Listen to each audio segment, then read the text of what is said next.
Welcome to Philoxenia. Hallo, alle liebe Freunde des Kreisky-Forums und Freundinnen des Kreisky-Forums. Welcome to an evening with the new rector of the Institute für die Wissenschaft vom Menschen, IWM, Misha Glenny. Welcome, Misha. Thank you very much, Tessa.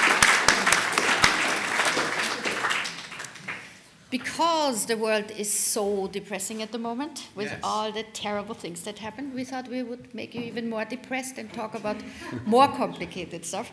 And we called this talk, War in the Ukraine, No Peace for Europe. When we invented this title a few weeks ago, we actually didn't think that anything positive could happen in this whole development. And at the moment, at least, Russia is not winning. And so my first question to you, Misha, would be, do you think that Russia can actually lose this war? Well, first of all, Tessa, can I say thanks for the invitation. And this is the second time, if I recall correctly, that I've spoken at the Kreisky Forum. That is correct. In person. 3 years ago you were 3 here. years ago I was here. And wow, how the world has changed since then. We thought everything was going to be grim with the pandemic. We hadn't quite anticipated what was going to follow the pandemic. Obviously, things changed very fundamentally on the 24th of February when Russia decided to renew its invasion of Ukraine. And obviously the good news was it didn't last 3 days with the capitulation of the government in Kiev and President Zelensky. Incidentally, I had confirmed by Catherine Belton, who I'll come back to, the other day that waiting in the woods northeast of Kiev was the entire new Ukrainian government as appointed by President Putin, waiting to install themselves as soon as Kyiv fell. And they hang around there in the woods, getting bored, for about 10 days or so before they were evacuated back to Moscow. So I thought this would make a marvelous television play or film. And so I want to suggest it to Armando Iannucci, who you may remember made the film The Death of Stalin, which, if you haven't seen it, can I recommend it to everyone here as one of the funniest films about a mass murderer ever made. Possibly the only competition is To Be or Not to Be, Ernst Lubitsch's film from 1943. So what's happening now? Well, back to Catherine Belton. So Catherine Belton was here at a Wiener Vorlesung on Saturday at the Rathaus, and she was speaking largely about what the current prospects are. And she very correctly pointed out the events in Samarkand in Uzbekistan a couple of weeks ago when Xi Jinping clearly read the Riot Act to Putin and clearly sufficiently to persuade Putin to exercise some self-criticism in his press conference, saying that things weren't going as planned. At the same time as this, Azerbaijan attacked Armenia, not in Artsakh, Nagorno-Karabakh, but actually in Armenia. And so clearly the Russian peacekeeping role has there, because the Russians were essentially responsible for keeping the peace. That collapsed because Russia had withdrawn its 1,000 troops to throw into the meat grinder of eastern Ukraine. There was criticism from India, as we know as well, saying now is not the time for war. And around this time, just before, councillors in St. Petersburg and Moscow had voiced their criticism up to the point of calling Putin's actions treasonable, which I thought was really quite striking. Putin's response to all of this was to order the mobilization, something that many people thought he would never do because it would have too negative a reaction amongst the Russian population. It obviously did have a negative reaction, not quite as how we'd all necessarily anticipated, by the flight of something between 150 and 300,000 Russians out of the country, primarily to avoid that mobilization. And then, of course, this to the backdrop of the offensive, the counter-offensive by the Ukrainians in the northeast in Kharkiv district, moving back towards the direction of Severodonetsk, which had been taken in such a ferocious and destructive fashion by the Russians a few weeks earlier. So Putin's response with the mobilization to all of these setbacks, as we understood them, was to double down, and this was the mobilization. So his response is to throw more men, the one thing that, relative to Ukraine, the Russians have an effective, endless supply of, into the battlefield. So it looked like an act of desperation, combined as it was then with his announcement of the annexation of the 4 oblasts in eastern Ukraine and the threat to deploy nuclear weapons, which was made more explicit than any other time in the past 6 months or so. So obviously we're in a very bad place. And Catherine Belton's interpretation of all of this was that we're witnessing essentially the final months of Putin, and he will be brought down. She didn't know precisely how that would happen, whether it would be a popular uprising or, more likely, the withdrawal of that part of the elite which continues to support him, because I don't think all of the elite, particularly a lot of the oligarchs, are very supportive of him at the moment, because they see their fortunes going down the drain as a consequence of his actions. What was interesting about this, about Catherine's idea of a sort of the approach of the Ceausescu moment, when the Securitate, referring to Christmas Day in 1989, when the Securitate turned on Ceausescu and murdered him. And we also had a similar business on October the 5th, 2000, when Milosevic in Serbia was brought down, largely because, I mean, there was a widespread popular protest, but largely because his security forces, and in particular his sort of attack dogs, a special unit led by various notorious characters, decided to go against him. And Catherine was suggesting that this is probably the fate that awaits Putin. But just a few hours before this, at the same festival, the Vienna Humanities Festival, which the IWM organized this weekend, I interviewed Andrei Soldatov. Andrei Soldatov is a very experienced, very good Russian journalist who has focused a lot on Putin's structure of power, in particular the FSB and the intelligence services.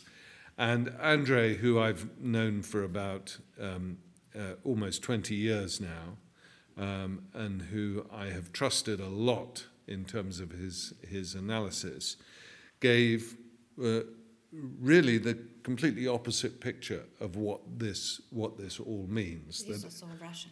What? He's Russian. He's Russian. He's Russian. When Russians go dark, they go yes, really dark. Yes, when Russians go dark, the thing is that I've never seen Andrei so depressed and despondent as on this occasion when I was interviewing him. And he said that Putin will be able to, provide endless amount of men for the Russian army in eastern Ukraine, and that we're heading for, at best, a stalemate in eastern Ukraine, and that there will not be, in Andrei's estimation, a coup against Putin. Now, in conversations with people after this, I concluded that both of these scenarios are entirely possible. We simply do not have enough information, and I doubt even that American intelligence, although the Americans are very well informed, it would appear, about what's going on inside Russia, we simply don't have the information to know which of these descriptions are more accurate, and indeed, as I say, they could both be accurate at the same time. I think there have been one or two other conversations that I've been having which have concerned me, and that is, so two aspects. First of all, my interpretation of the annexation of the 4 territories, of the and of the saber rattling by Putin about nuclears is that all this activity is actually not directed at Ukraine, because Ukrainians are going to fight whatever. It's directed at the West and the European Union, and in particular at Germany, but not only Germany. We saw, and this must have been very good news for Putin, we saw Giorgia Meloni win the Italian elections. Around the same time as the Italian elections, actually at that weekend, 70,000 Czechs took to the streets and took to Wenceslas Square to protest against the support for Ukraine by the Czech government, and demanding that they should re-establish warm relations with Russia and to get the energy flowing again, the gas in particular. Now, this is an organized campaign in the Czech Republic. We have seen equally the Sweden Democrats win, which is astonishing up in Sweden.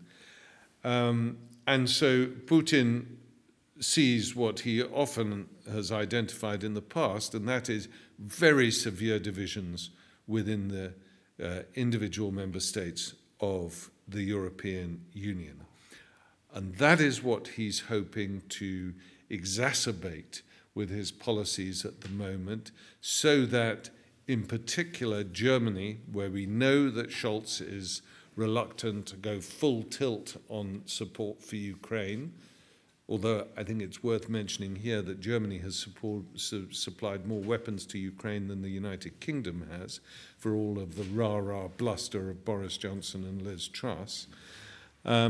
He knows that Scholz is reluctant and anxious, and he knows that Scholz is worried about the nuclear issue, and that the divisions between Scholz on the one hand and Habeck, Baerbock and the Greens on the other are very serious divisions. So this is what he's playing on.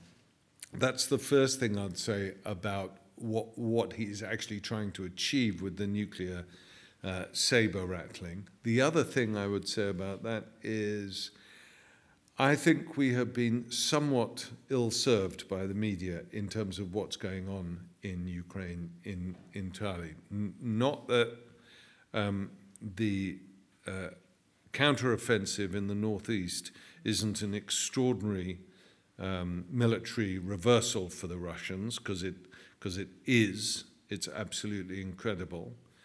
But that down in the south, particularly the offensive towards Kherson, things have been going much, much worse for the Ukrainians, and they have lost a lot of soldiers in that offensive.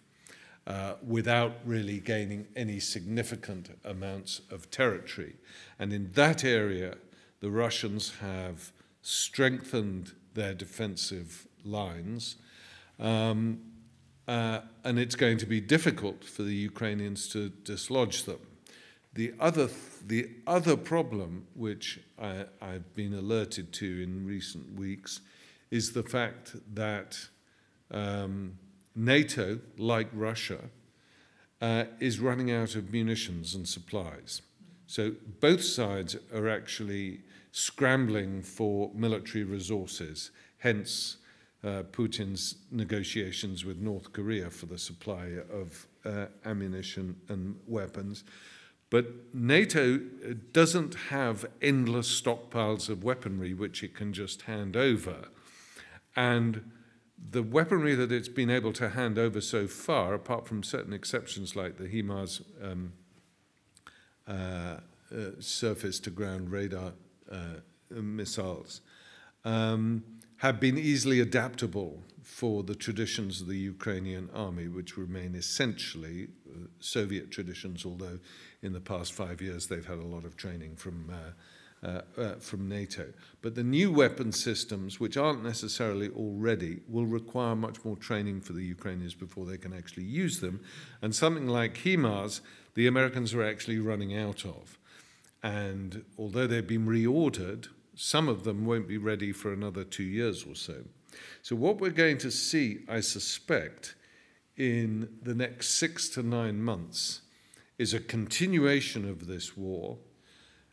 It's quite possible that you may see further gains for the Ukrainians up in the north and the northeast, but that we're likely to see in the south and in the southeast a continuing stalemate, with Putin feeling confident that he can last out, hoping that Germany and other parts of Europe are going to fracture. The domestic political consensus will fracture. I think the Americans are committed both to supplying weapons to the Ukraine and also to Ukraine, and also underwriting the economy, because the domestic economy is close to collapse in Ukraine, and it's only surviving because it's being underwritten. So we're going to have a very, very tough 6 to 9 months in which I suspect we won't get any answers, and that we'll be looking really to the spring and the early summer to see which way this conflict is going to go. And all of that, of course, assumes that we will stay at this level of conflict. That assumes, for the moment, I'm making that assumption, that the Russians will not deploy a nuclear weapon.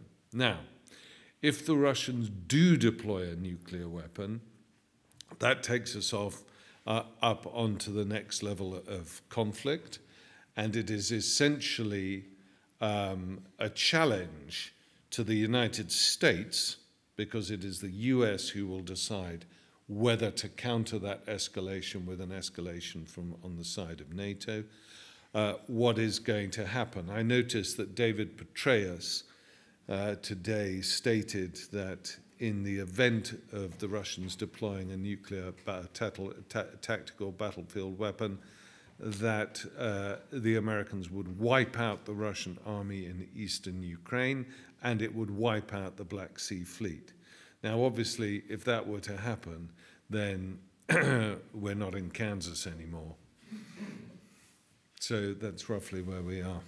But if you think back 8 months ago, the calculation of Putin was not only to walk into Kiev and install a government of his liking there. It was all of our feeling that the West would just watch this, do nothing, and Putin could have the Ukraine, because we didn't do so much when he took the Crimea, and only when the plane over the eastern Ukraine was shot down by Russian rebels supplied with weapons from Russia, did we start with sanctions against Russia on a broader scale.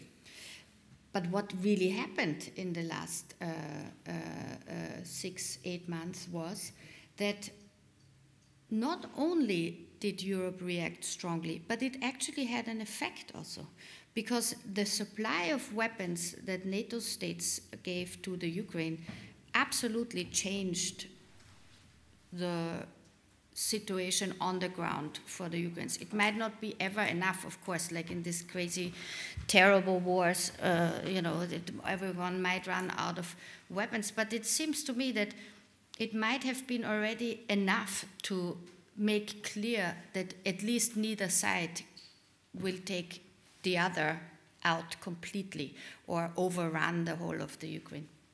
And on the second point, where the Western response was extremely effective, is that we stayed united so far. As you say, it can change, but honestly, that you have in Sweden 20% far-right winning elections, that is, we will see more of this.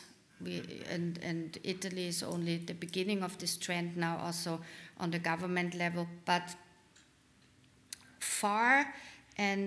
so far, we had a very clear response from the major European powers to stay together. Even, the UK renegade government is now sort of still in the same frame, and I see actually quite a strong signaling also from Brussels, from the Commission, from the Council, from Parliament. There is not a lot of dissent, and we don't have to expect this also, especially now, as most, although we look at a terrible winter, the gas supply for this winter for households is more or less there. So it's not that we will have to turn off in Austria the heating. I mean, people will have not an easy time to afford heating, and neither anywhere else in Western Europe. But it's not the case that we are so dependent on Russian oil anymore that it doesn't work. So we have shifted the agenda away from Putin playing us completely, what we thought would happen in February, to something a lot more, still not very optimistic, obviously, it's a terrible war, but to something more assertive on the Western side. And I want to ask you if you think that this is not a longer trend, actually, to also push back not only against Putin, but also find more of a common political, not platform, but agenda of Western powers to go against strongmen in the region who might have to actually think that they cannot do whatever they want to do. Well, let's go back a little bit to 2014, first of all, and the first Russian invasion. The first Russian invasion was a consequence of Yanukovych's ousting by the Maidan protesters, because Yanukovych refused to sign an association agreement which his government had negotiated with the European Union. It had nothing to do with NATO at all. This was all the EU association agreement. So everyone was caught unawares. People weren't expecting Russia to invade at that point. And of course, it was done covertly with the little green men in Crimea, and then the Lugansk and Donetsk People's Republic armies, which obviously were closely linked to the Russian military. So Ukraine was not a member of NATO. It hadn't even signed an EU association agreement. And so there was not a great deal at that time that the West was likely to do. It could have responded and militarily if it wanted to, but that would have been a very rapid escalation. Yeah. So that's not going to happen. But the West started training the Ukrainian army, and this has been a remarkable development which has enabled, which is, you know, primarily responsible for the fact that Ukraine was able to defend Kyiv and restrict the Russian invasion, so that they didn't go all the way to Lviv, which was the original idea. And so those 5 years have, you know, has changed the dynamic significantly. It has, amongst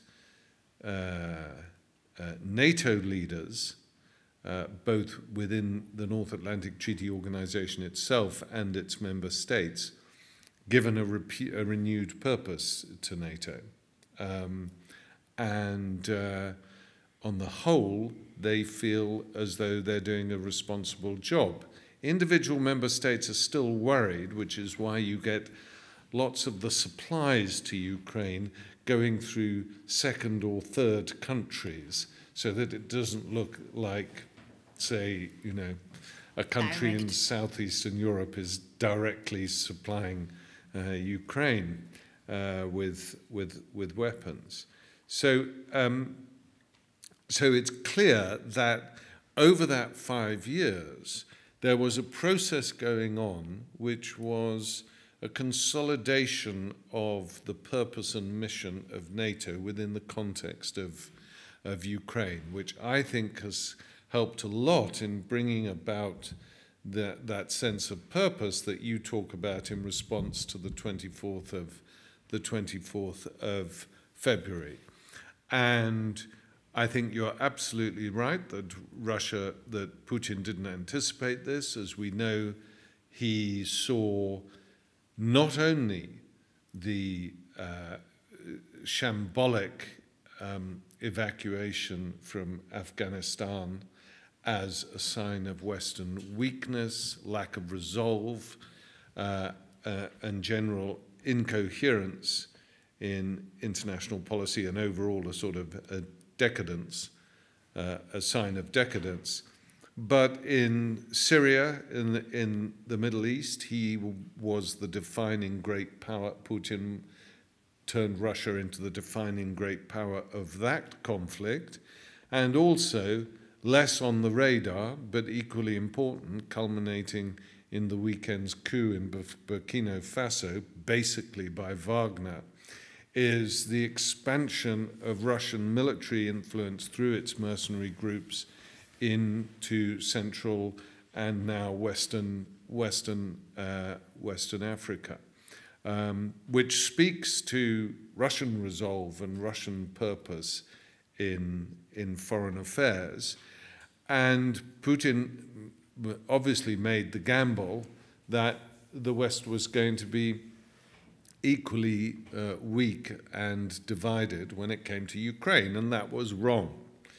And combined with the extraordinary development in Ukrainian national consciousness that this has all done, it has led to this situation where the West is supporting Ukraine. But, Tessa, I would say I would be very careful about the overall politics of this. He already succeeded in persuading or contributed to the referendum in the United Kingdom in 2016. Brexit seriously damaging the West's capability to act in a coherent fashion. He obviously, we know that the Russian, the Internet Research Agency planted ads through the Troll Factory through planted Facebook ads in Ohio, which people think swung Ohio for Trump in the 2016 election. So he knows that these divisions exist in the West, and he's been very good at exploiting them for very little cost on his part. And when you have an Italian election in which two of the coalition members, Matteo Salvini and Berlusconi, openly supporting Putin, and now in the Italian government, then even though Meloni has made it clear that she's going to support Ukraine, that is nonetheless a pretty fragile state of affairs. And although I think Germany is quite solid, because the population of Germany, to a significant degree, appears to support the Ukraine policy, we know about Hungary already. We know that the Czech Republic is vulnerable. I was told the other day that the Czech Secret Service or intelligence agency believes that Slovakia is close to becoming a dysfunctional state, and that will have very serious consequences if the Czech intelligence services are correct about that. And we know that Macron faces all manner of problems. So I am just not, in the next year to 2 years, supremely confident that the consensus that you talk about, which undoubtedly till this evening is holding in the West, is entirely invulnerable. Invulnerable. Yeah. But that's just because if you're involved in political analysis, you're having to play with the scenarios of what if all the time, and particularly in a situation where there is the possibility of a nuclear weapon being deployed. And what's clear about, there were those of us who thought that, including me, that Putin would not invade at the end of February, and then there were a lot of us who thought that he would not completely destroy, try and level cities with artillery, and there were those who thought he would never mobilize. What's clear about Putin is that, for me, the moment of the year in terms of Putin's psychology is that moment 4 days before the actual invasion, when he calls together his closest advisors and on public television asks them whether Russia should recognize the Donetsk and Lugansk People's Republics. And Narushkin appears to fumble his lines, and Putin dismisses him like that as a sort of half-wit and idiot. This was supposedly going out live on Russian television. And then it emerged that it had been recorded five hours earlier, and that this had been edited together. And it had been edited, this one scene, so that the whole of the Russian people understood that Putin had gone the full Stalin, and that we were entering into a different world, which the 24th of February confirmed. And so now we are coming to terms with the fact that Putin really is capable of anything, including the deployment of a nuclear weapon, and that those fears have been ramped up over the past couple of weeks. If you listen to intelligence chatter, there is a lot of discussion about, what vehicles are being moved to what airfield, to what silo. The likelihood has now gone up from 30% to 40% that a nuclear weapon will be deployed. We have not faced anything like this since the Cuban Missile Crisis, and so we have to speculate about all aspects. Will Western resolve hold? Can the Ukrainian economy continue to exist? Remember, if he were to have succeeded in taking Odessa, if Erdogan had not been successful in negotiating the export of grain out of Odessa, we would be in an even worse situation than we are now, because the Ukrainian economy would be in dire trouble. And we always have to remember that if Putin believes that he can get away with throwing hundreds of thousands of young men, and indeed 50 and 60-year-old men, if some accounts are to be believed, into the front and eastern Ukraine, we also have to look about what's going on in the rest of the world, the disinformation or propaganda campaign that Putin is carrying out across Africa, across South America, in Asia. We have to take into account the fact that Bolsonaro's second place in the election yesterday was much too close for comfort, not for us to be worried about what the implications are, given the fact that the Russian-Ukraine war has impacted on domestic politics in Brazil already. This is not just about Europe. This conflict is about the whole world. So, although I would like to stay a little bit longer with Europe and the different positions of the governments, but I think we won't have enough time to get to our secret mission of our secret topic that we also want to discuss, and that has to do with Brazil. But let me just make one remark on the question of the Western unity versus the influence of Russia also in the West. Because I think it's quite important to see that now it's not a question anymore if Paris is more Putin friendly than Vienna or the other way around. Now it is clear that this is our common enemy. I mean, nobody will sit with Putin and make little deals now. I mean, not even the Austrian government will go and try to get a cheap gas deal now. And that is such a decisive change in the international arena of Western politics that does have a deeper, I think, impact on the question how we deal with Russia, even if this war goes on for 2 years and the energy battle continues. But to come to the point of your recent research that you did, which is now became a podcast series in the BBC and is running now, which you can actually also hear in Austria on the BBC Sound app, because the radio is not geographically... It's not blocked. Thingy, not blocked. And so Misha did a podcast series there on one of the reasons that he thinks has played into why Russia in the first place wanted to have a stake in the eastern Ukraine, and what also played into invading Donetsk or Donbass. And that is, over to you. Critical raw materials. So the podcast that I made is called The Scramble for Rare Earths.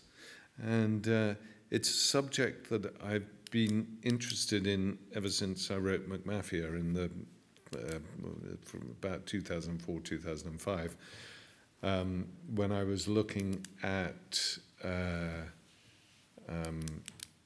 a mineral alloy called coltan in eastern DRC, Democratic Republic of Congo, which is an essential part for all computers, mobile phones, and all the things that we depend on. That essentially the wars in the Eastern Democratic Republic of Congo, which were being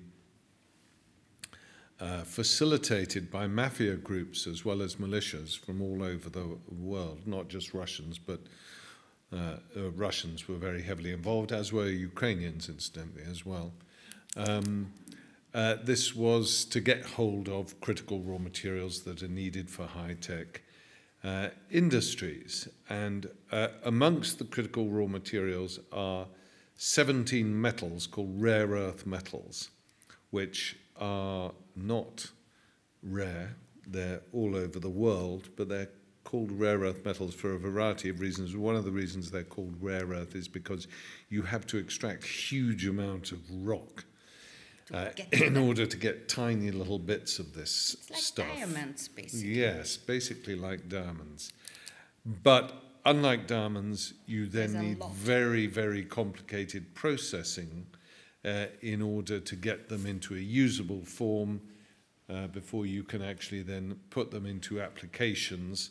A very important application, well, they have all sorts of applications, but very powerful magnets which are used to run wind farms. You need them for running internet cables under the ocean. You need them in advanced cancer treatment. You need them in lasers. You need them in more or less everything that we have in the modern world.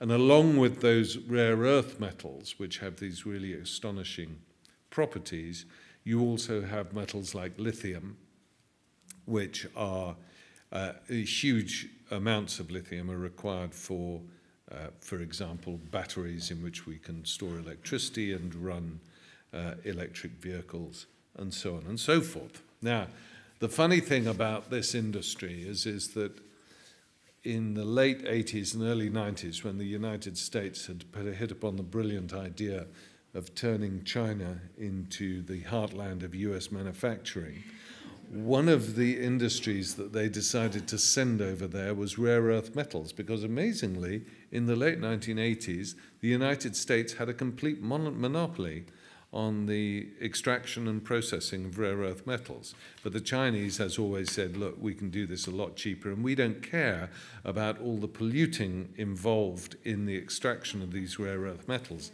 And the pollution is really, really grim if you don't have very stringent regulations. And so, finally, in around 2017, although they'd had a lot of warning about it, the European Union woke up to the fact that they were 95% dependent on China for all of their rare earth metals.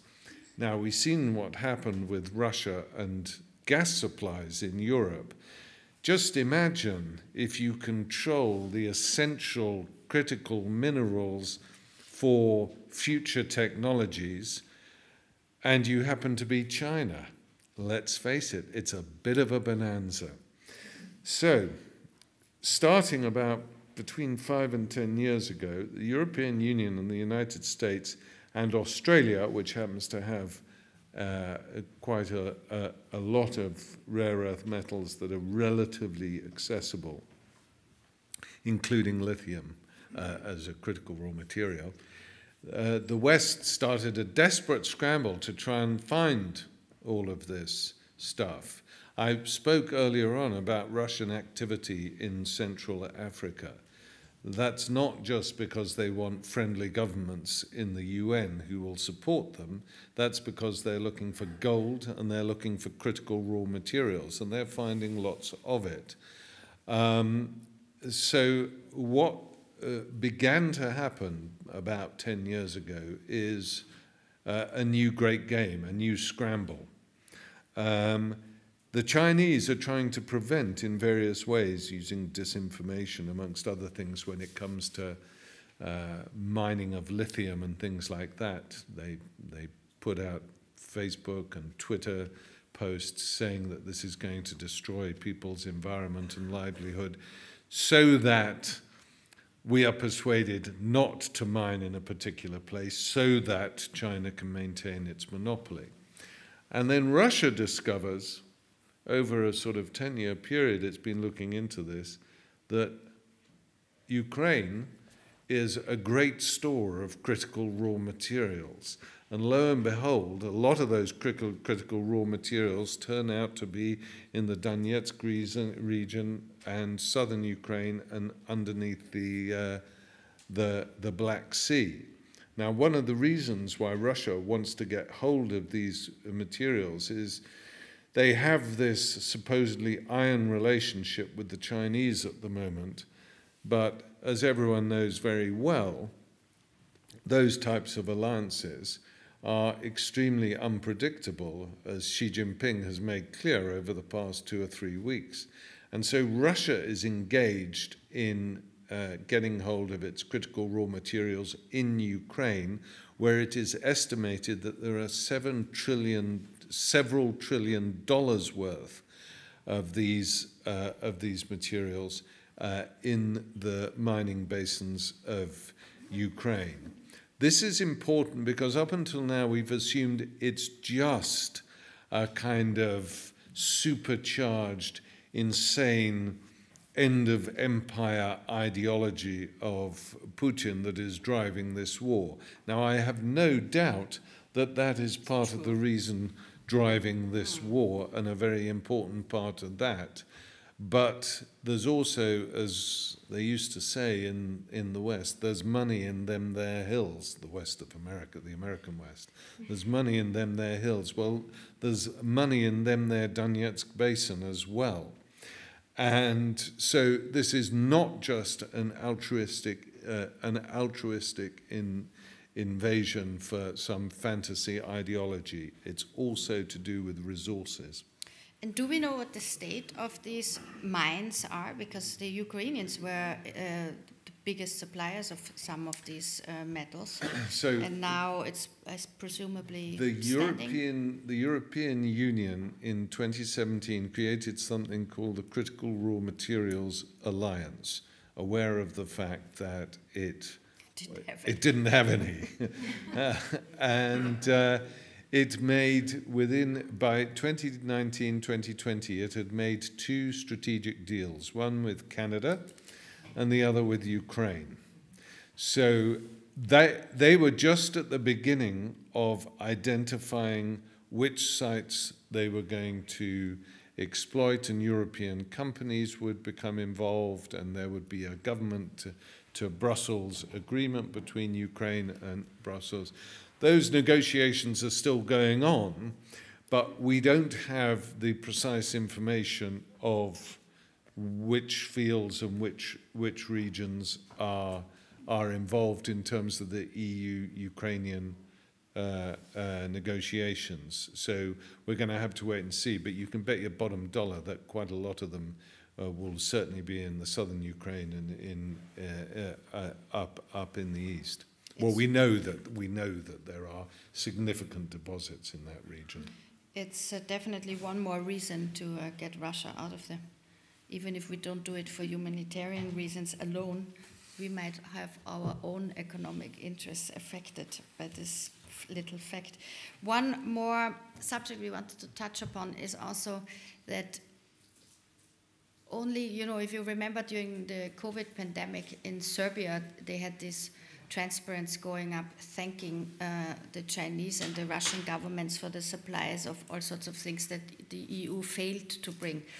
And at the time, as you say, the Russian influence in Africa, but it's much closer to home also to us, that it's the Russian influence in the Western Balkans, which is one of the major concerns that we had 8 months ago before the invasion. And we should still have it, of course, but I also wonder if you see now signs in Serbia that it has become a touch less easy for the president Vučić to be so pro-Russian as he was before, because after all, he's talking now to the butcher of Moscow when he speaks to the Russian president. So I've always thought that Vučić's position over this, Vučić over the years did become convinced, he did understand, and this was partly thanks to his relationship with Angela Merkel, he did come to understand that in economic terms, a relationship with the European Union and eventual membership of the European Union is the only rational way to go for Serbia.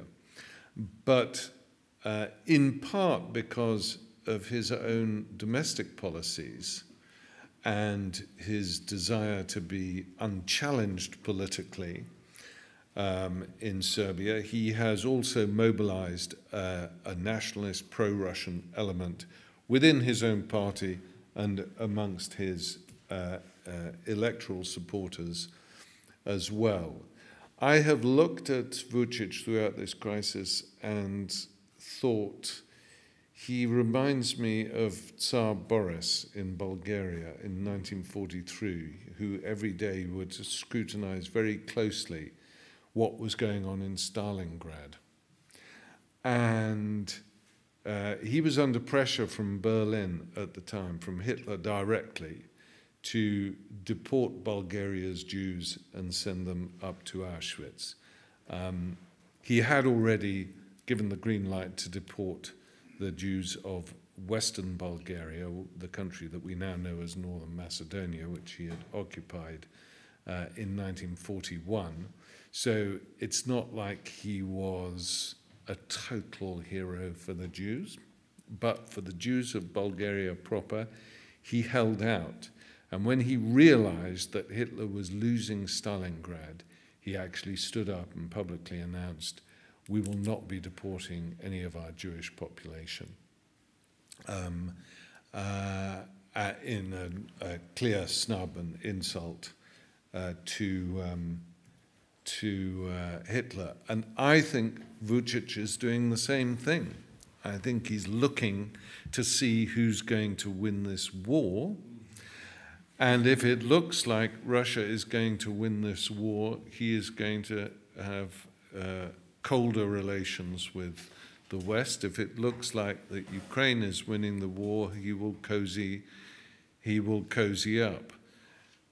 Will he go so far as to provoke unrest in Kosovo or something like that? I think at the moment that's very unlikely. But there is no question that Albin Kurti and Vučić, Albin Kurti is the Kosovo Prime Minister, and Aleksandar Vučić have the worst relations between the leaders in Pristina and Belgrade than we've seen for a very long time. So when there was the dispute a couple of months ago over the so-called registration plates, we don't need to go into the details about this, there was real concern amongst Western leaders that this might flare up into some form of an armed conflict. And actually, that registration plate issue is about to come up again. And there is once again concern amongst the capitals of the European Union, the United States and the United Kingdom, that either Kurti or Vučić might use this in order to create problems, to strengthen their domestic legitimacy, which is usually the cause of these problems. So yes, this is a concern. We've just had elections in Bosnia, We've just had elections in Bosnia and in Bulgaria. Bulgaria, I think, has had something like 15 governments in the past 2 years. I once described in my history of the Balkans, I described the period of 1927 to 1934 in Bulgaria as the most complicated piece of political history that I've ever encountered. But I think the Bulgarians are trying to match that now again, 70 or so years later, or 100 years or so later. But speaking of the EU member Bulgaria, so what is the policy that the European Union should follow in terms of the Western Balkans? Because we have all these accession talks are more or less stuck with Serbia already for a long time now, and the idea that 2024-25 could be a date when Serbia could sort of become an EU member is somewhat remote at the moment.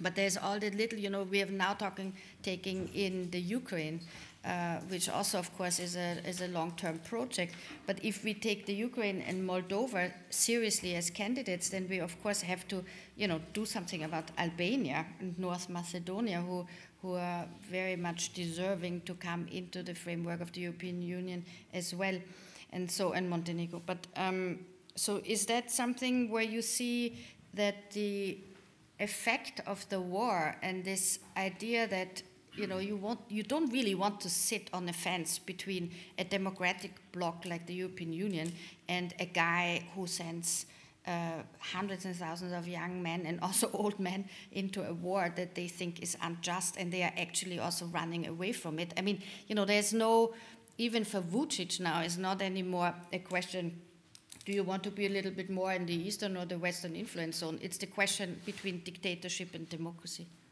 So